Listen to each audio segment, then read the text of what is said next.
Assalamualaikum warahmatullahi wabarakatuh. Saya Yustiasa Bella Yuliani, NPM 211103189. Di sini saya akan menjelaskan jawaban pertanyaan diskusi chapter 6 proses costing akuntansi manajemen.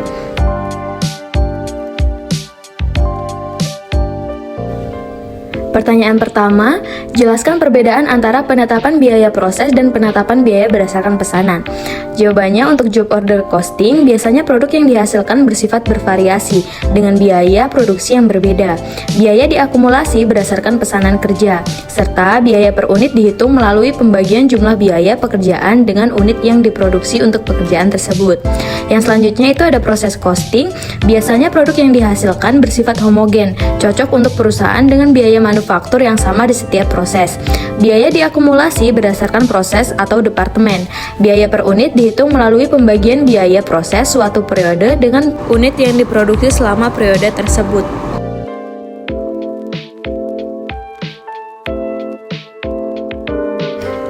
Pertanyaan kedua yaitu, apa itu satuan ekuivalen dan mengapa mereka dibutuhkan dalam sistem perhitungan biaya proses?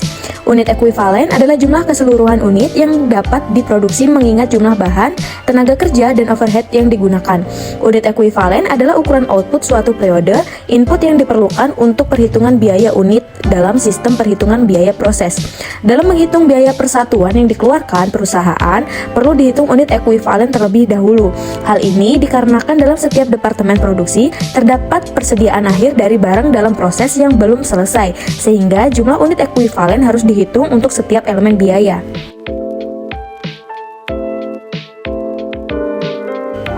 Pertanyaan yang ketiga yaitu apa yang dimaksud dengan laporan produksi dan apa tujuan dari laporan ini. Laporan biaya produksi adalah laporan yang memuat informasi aktivitas suatu departemen produksi selama satu periode tertentu. Laporan ini juga dikenal sebagai laporan harga pokok produksi. Pada umumnya, laporan ini digunakan oleh perusahaan manufaktur yang mempunyai kapasitas produksi tinggi setiap harinya. Laporan ini dibuat pada setiap akhir periode dan berisikan perhitungan biaya proses berikut ini.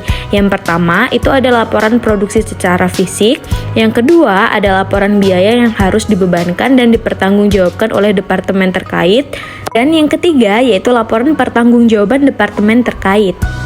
Yang selanjutnya yaitu tujuan laporan biaya produksi.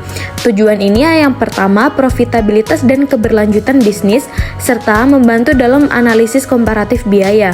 Pencatatan akan dilakukan setelah barang yang diproduksi sudah selesai dibuat. Yang kedua, mengontrol production cost. Pengontrolan dilakukan dengan cara mencatat dan menyimpan semua transaksi. Selain mempermudah pengontrolan, juga penentuan harga pokok serta harga jual. Yang ketiga, yaitu membantu perencanaan bisnis, seperti merencanakan bahan baku, alat produksi, kemasan, dan atau sistem pengantaran. Sekian yang dapat saya sampaikan. Wassalamualaikum warahmatullahi wabarakatuh.